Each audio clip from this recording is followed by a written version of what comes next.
Fueled by resentment, Henry vowed to sue Nora, dismissing Wendy's practical concerns. Inside, Melissa worried about Henry's volatility, while she and Simon pitied Nora, believing she hid her distress.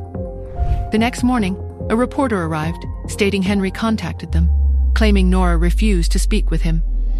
The public exposure ignited Nora's anger, but she resolved to control the narrative and protect her children. How far would Henry go? What would the public think? And how could Nora win this unwanted war?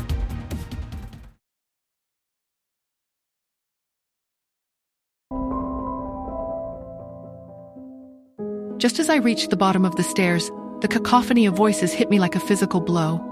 Simon's incredulous tone, Melissa's furious retorts, and then that oily voice of Henry's, dripping with self-pity and blatant lies. It was a circus, and our front lawn was the center ring. I stifled a yawn, the lack of sleep finally catching up with me. "Don't be angry, Grandma," I said, my voice calm, a stark contrast to the turmoil erupting around us. So, Henry had decided to take our family drama public. How utterly predictable. Simon's voice, tight with disbelief, cut through the air. "Facilitate a discussion? By barging into our home with cameras and microphones? You're harassing us!" The reporter Roxanne, her voice smooth and practiced, remained unfazed.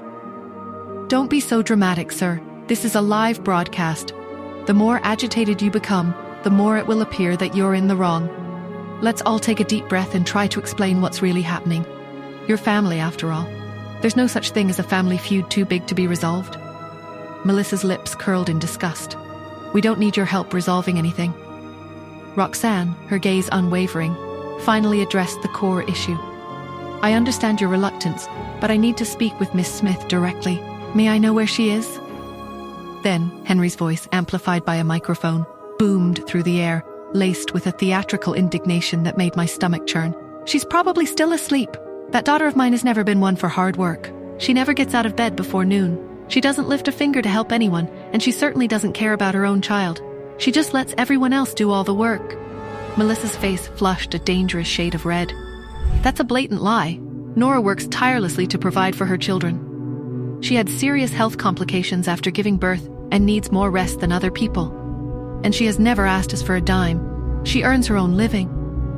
Wendy, her voice dripping with a false sympathy that did nothing to mask the underlying malice, chimed in, her words aimed directly at the camera. "Oh dear, you didn't know? Her only source of income is that small failing company that her mother owned before she died, Melissa. It barely generates a few $1,000s in dividends each month."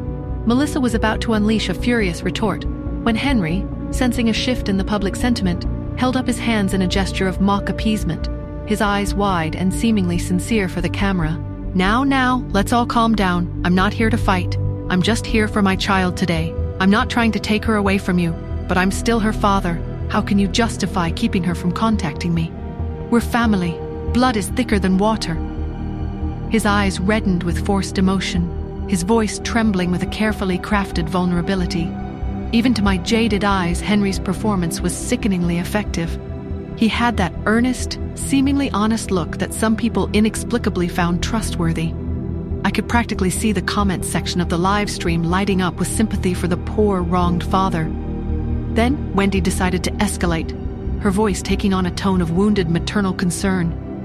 "The one time I failed to keep an eye on Nora, she went out and cheated on her fiancé. Then she became pregnant.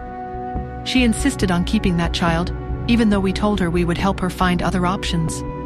Roxanne, ever the opportunist, seized on the juicy tidbit.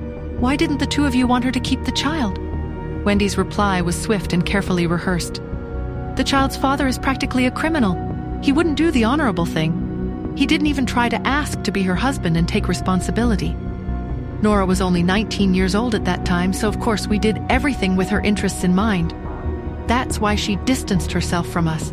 She insisted on giving birth and moving abroad. We continued to support her financially. We know that she doesn't like living with us, but we sent her money every month. But Mrs. Anderson, anyone who has family, and anyone who has a daughter, would know that we made the right decision. How can you use that to come between us?" Melissa crossed her arms over her chest, her hands shaking with barely contained fury. Grandma, her face etched with a cold rage, gripped her walking stick so tightly her knuckles were white. "He brought a live broadcast to our doorstep," Grandma thought, her eyes blazing. "He's trying to humiliate us, to manipulate public opinion."